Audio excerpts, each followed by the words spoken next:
an old Pikes Peak Ascent race from like 3 or 4 years ago. Old Pikes Peak Ascent race. I think I ran 2:21 or 2:22 in that race.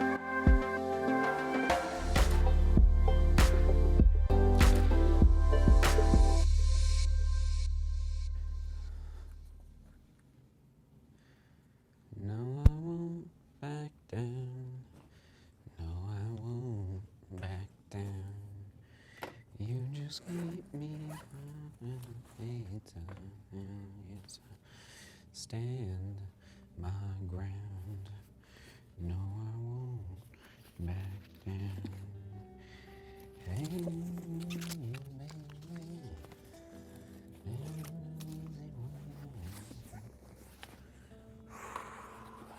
Okay, good morning.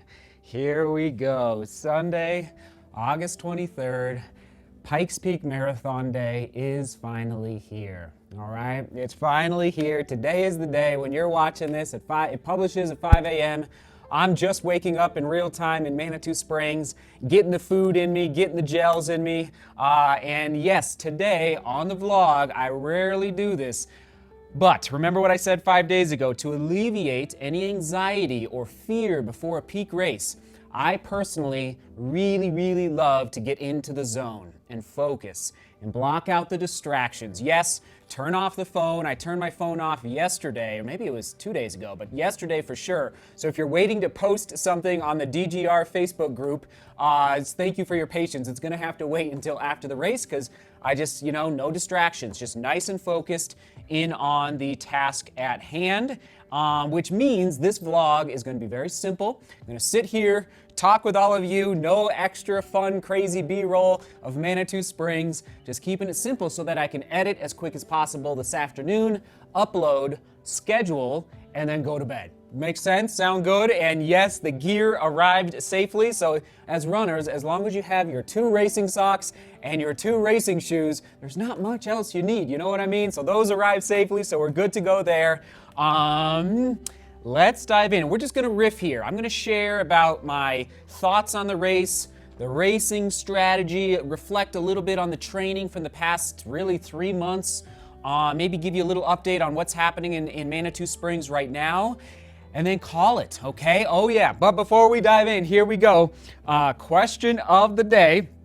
Oh, what's it? This is so exciting. Actually, in this bag right here, hold on. So this is my drop bag for after the race. This True Love's in charge of this USA drop bag. She's gonna bring this to me at the finish line, and inside this bag are the Butter My Bread t-shirts. They arrived and they're looking real snazzy. So basically, actually I guess in tomorrow's vlog you're gonna see the Butter My Bread t-shirts, but if you guess, question of the day, guess my finishing time correctly, hour, minute, second, it's gonna be kind of difficult. You're probably gonna have to go back into the archive and look at other finishing times from the Pike, and I'll list the website down below, pikespeakmarathon.org.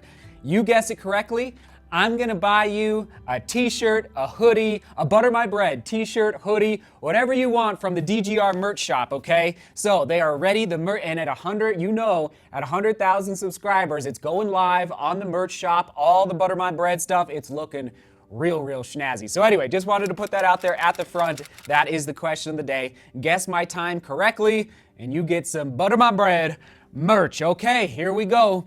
My strategy for the Pikes Peak Marathon 2020 race. Now, it's been a great summer, a different summer because of the pandemic, and not as much racing as I would usually be doing, but managed to squeeze a couple in, okay? Kendall Mountain in Silverton, Colorado, and then the Rendezvous Mountain Hill Climb up in Jackson Hole, Wyoming.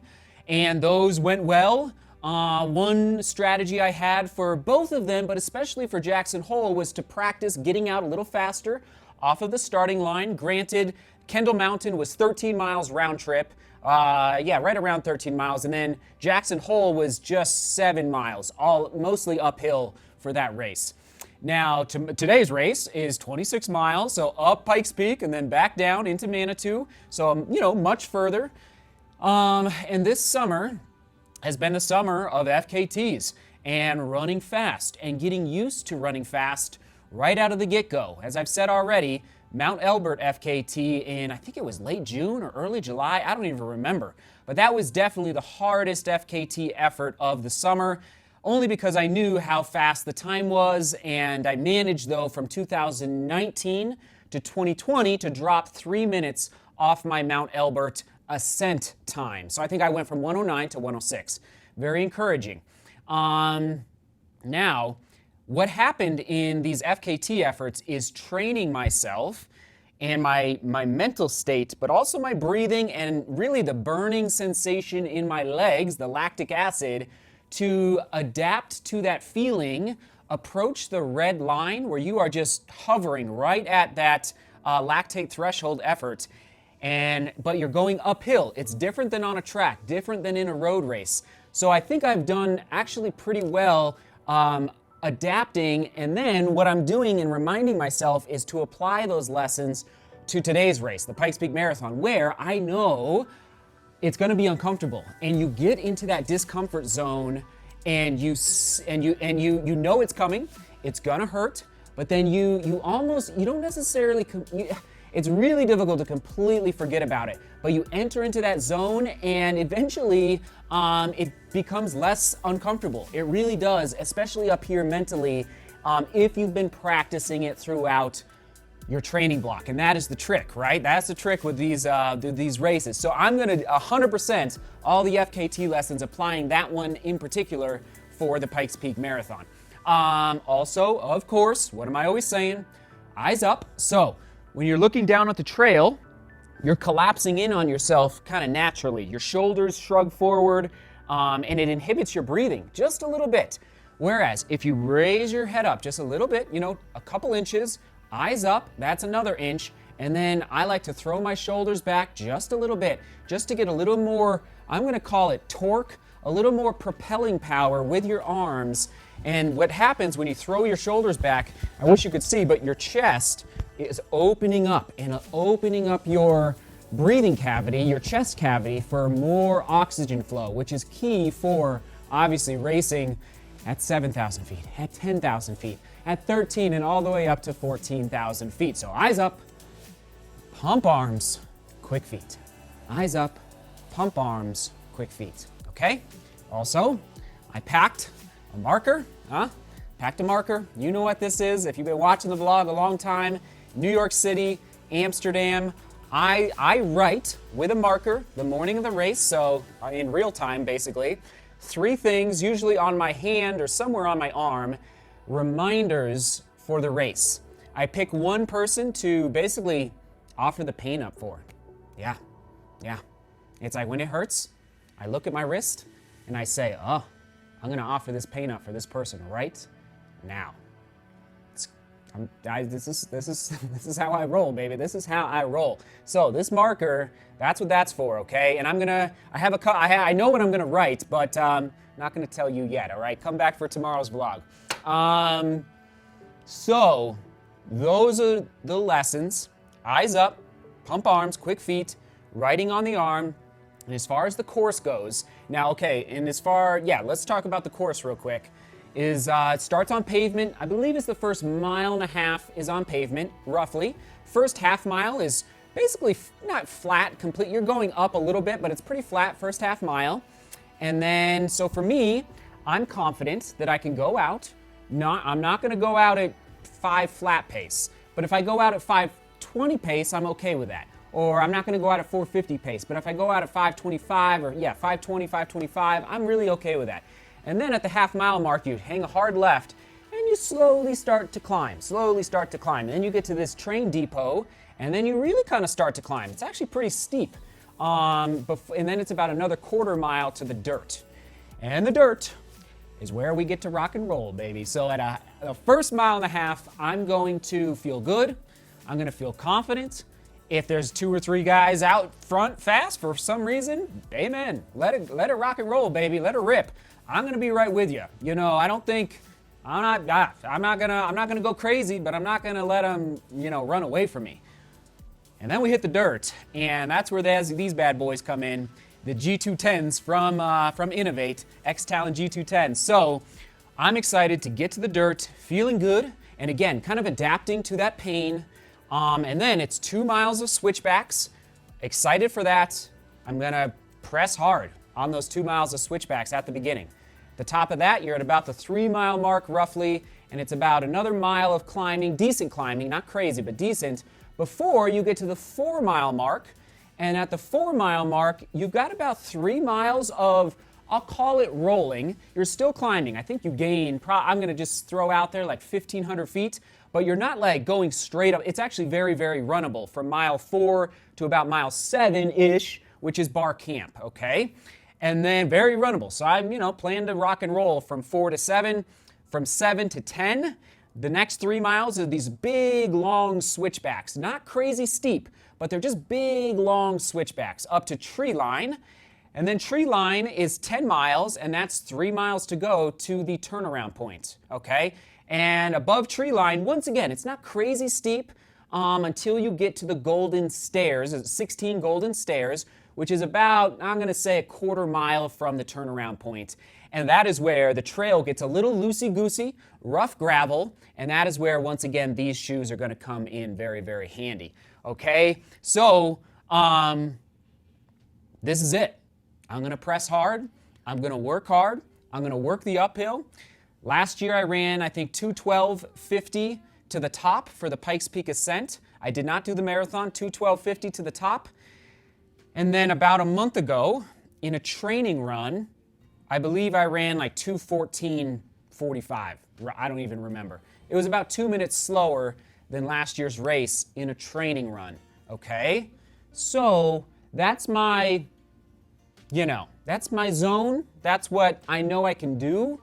That's where I'm gonna press and shoot for and feel it out and feel loosey-goosey and don't fight the mountain, float the mountain, okay? Just feel the flow, feel the flow. As soon as you start digging and you're it's like you start, you get tense. And when you get tense, your breathing accelerates and everything starts to go south quick. So you loosey-goosey, don't fight the mountain, float the mountain, float the mountain, float the mountain, float the mountain. Eyes up, pump arms, quick feet, okay? The downhill, I've been practicing as best as I possibly can this year. I think I did pretty well at Kendall Mountain and Rendezvous for just letting loose a little bit on the downhill. Gosh, I mean, what are you gonna do? I mean, there's no reason to hold back on the downhill. In fact, you don't want to hold back. It's like, let her rip. The more you hold back, the more you're gonna trash your quads, all right? So that's my, remembering the lessons of the summer once again, especially, gosh, I guess I'm gonna say especially Kendall Mountain. Like, I feel like I did let loose even though I fell on the way down. Don't wanna do that. Yeah, I think I can let loose well, really well. And that'll be a mental reminder. And again, no music, no nothing, just me in the mountain, not looking at the watch, just me in the mountain, focused, really focused in on footing and just enjoying the moment. And seeking a little beauty up there as well, okay? I think that's about it. All right, I could run you through, one last thing as far as competition goes. I wish the Europeans were coming over because of the pandemic. They can't come over. This is part of the Golden Trail series, at least, it still is, I guess. Even though it's been altered a lot this year. It would have been fun, of course, to race Killian and all those guys from Europe, but, maybe in 2021 that will happen. But of course, I never, ever take for granted, like, Utah, California, Oregon, Idaho, and not to mention all the mountain runners from Colorado. There's going to be guys that show up that aren't even on anybody's radar. That are going to go out and run fast. It's just amazing how runners come out of the woodwork for these races. So I'm not, I'm in it to win it. No, I'll say it. I'm in it to win it. But I'm not going to count my eggs before they're in the basket. Like, it's no messing around. There's guys that'll show up that'll just shock you. So, I just know stiff competition is going to be present. I love you. Thanks for being here. Thanks for watching. Let's go butter the bread. Pikes Peak Marathon 2020. That's my thoughts on the race, thoughts on my race strategy, and It's going to be fun. It's going to be fun. So, and thank you for submitting any video clips if you are there filming. That would be amazing to help tell the story for the vlog. All right, I guess that's it. I want to talk more, but I'm going to start editing so I can go to bed as early as possible tonight. You guys are the best. DGR strong. I love you. This is, you guys, this, what, and talk about, I don't know, just, I don't want to use the word destiny, but the fact that we're, I don't know, it's like of all the times to almost, like we're so close to that 100,000 mark, and you all watching right now, we're subscribed before 100,000 subscribers. It's just like, I don't know, it's all culminating so beautifully. So thank you for being here. I appreciate your support. All right, I got to stop talking. Onward and upward, we're going to toss it back to, oh man, we'll toss it to, you know what, we'll toss it back to, an old Pikes Peak Ascent race from like 3 or 4 years ago. Old Pikes Peak Ascent race. I think I ran 2:21 or 2:22 in that race. So I've gotten faster and older. Faster and older. You can do it too. Right there, right there, right there. Come on now. Seek beauty, work hard, and love each other. See you tomorrow.